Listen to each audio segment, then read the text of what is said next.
everybody. Happy Monday. Chelsea is away today. She's back with you on Wednesday morning. Equalization payments, federal transfers, things that have stuck in the craw of Albertans for a long, long time. We know Albertans hate them. Do they understand them? And should they be changed? Can they be changed? There's a lot to talk about. We know the province is looking at a referendum on equalization payments coming up this year. What can that amount to? There is a group, a local group in Alberta that has started to try and raise awareness about equalization payments and the program that our federal government operates and what it really means to Albertans and the rest of the country. And we're going to talk a bit about that and their campaign right now. We're joined by Dr. Bill Bewick, who is the Executive Director of Fairness Alberta. Bill, thanks so much for joining us this morning. Appreciate your time. My pleasure. Why don't we just start? I know when people hear Fairness Alberta, they're going to say, well, that sounds a lot like Fair Deal. It's very close to the Premier's discussion around Alberta's economy. Are you guys linked with the provincial government? Who is Fairness Alberta? We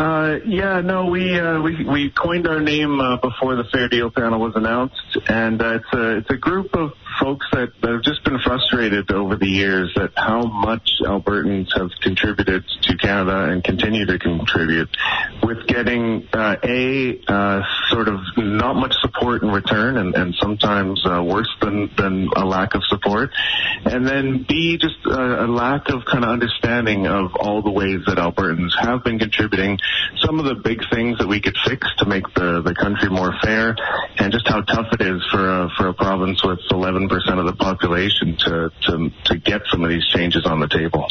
Yeah, we can talk about that in a sec. First, though, let's just talk a bit about the program itself, because I think a lot of people know that Alberta sends a lot of money out east to support other provinces. But let's just talk about in terms of dollars and cents and how it's looked historically, just what the output has been from our province. Sure. And these are sort of net numbers. So the way that it's calculated is here's how much Albertans send into Ottawa, and then here's how much comes back from Ottawa in spending on either people or payments to the province or infrastructure, etc. And for the last 12 years or so, Albertans have been sending about $20 billion more in overall taxes to Ottawa than is getting back in Alberta. So that's 20 billion nets that the rest of the country is relying on to fund operations and fund things like equalization that Albertans have been contributing beyond what we get back. So that's a huge amount of money. When you think about it, it's about $5,000 per person every year, and this just doesn't seem to be really recognized anywhere in the country. So just bringing awareness to that is important, and then that opens the door to here's some of the reforms we'd like, and here's some of the things we need to keep our productivity going and continue to be able to be an engine for Canada. Now, the response to that, Bill, and you know this full well, is always, well, that's because Alberta does better, where our incomes are higher. So, I mean, basically, this is just a function of federal income tax. We make more money in Alberta, so we pay more money in tax. That's why we pay more money than other provinces. Yeah, and it is true, but it's really only sort of a three-legged stool here, and that's one of the legs. The other leg is the lack of spending that comes back to Alberta. We get considerably lower than any other province. BC is in a similar ballpark, but the two of us are both far below the rest of the country in how much the government then turns around and spends back here. Mm-hmm. And then the third part of that is how much the federal government has sort of crept into provincial affairs. So, yes, with the amount of taxes we pay, or the proportion, is a function of our incomes, but how much the federal government needs in order to sort of churn it out through all the programs they have, that's a function of choices at the federal level to start spending billions and billions in things like healthcare and equalization. And this program actually, I mean, I don't know exactly how you break it down, but they put out more money than they bring in. Actually, these equalization payments end up costing the federal government and increasing the federal deficit, right? Yeah, so I mean, certainly at this, when we had a surplus, that wasn't the case, but it does come out of deficit spending right now, and the problem that has happened over the last 5 years is up until about 2015, there was a pretty sizable gap between the so-called have and have-not provinces, mm-hmm. But since the energy downturn, that gap has shrunk to almost nothing. But But because of a rule in equalization formula which has many flaws, but one of the most obvious ones right now is that it grows with GDP no matter how equal the provinces are. So it's up to $20 billion this year, even though the provinces are far closer together, and therefore the need to equalize them is lower than ever, yet the payments keep growing. So this year, it's a huge windfall to the provinces that are just below the halfway mark, right. And we think that that's unfair. And given that places like Ontario and BC and Alberta are all struggling with their own provincial issues these days, we think there should be a rebate. Yeah, when we talk about the rebate, we're talking about historical spending, and it would amount to a fair chunk of change for Alberta. Just for this year alone, if you do a 50% rebate, it's about $1.5 billion, right?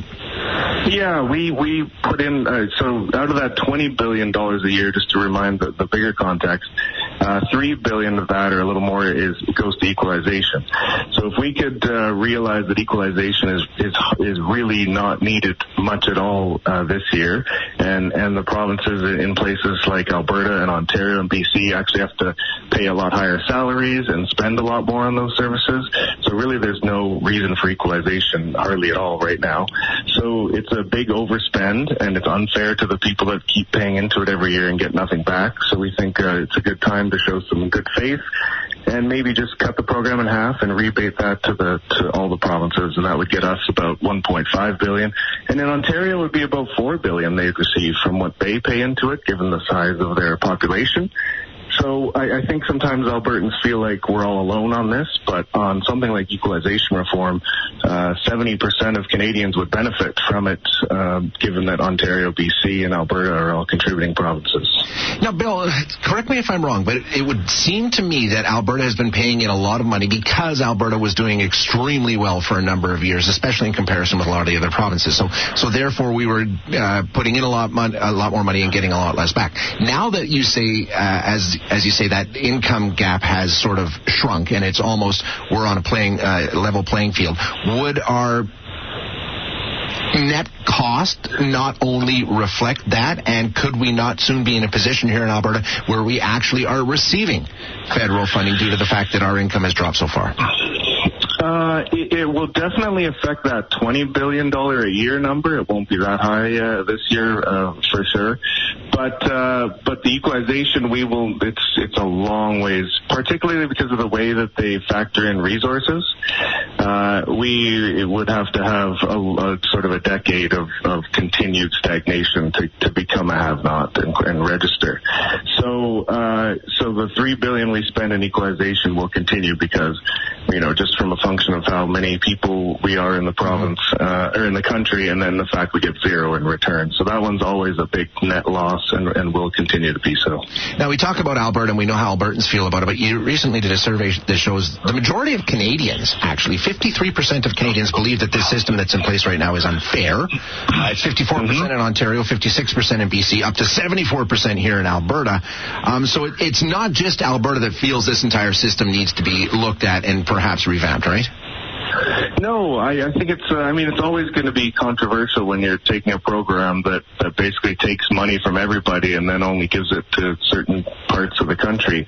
But we think that the government should be doing it they should be very reluctant to be doing that. And given how unnecessary it is right now, they should be looking at ways to reduce the amount that they're interfering in sort of the regular affairs of economies across the country. Bill, it's an interesting discussion, and there's so much to get into. I think we could do a public service thing where we spend an entire week just talking about how this works, because it's a complex program, but we appreciate you spending some time with us this morning. Happy to come back anytime. I think it's going to be something that people pay a lot more attention to as we lead to October and a referendum on it. Yeah, you bet. Thanks very much, Bill.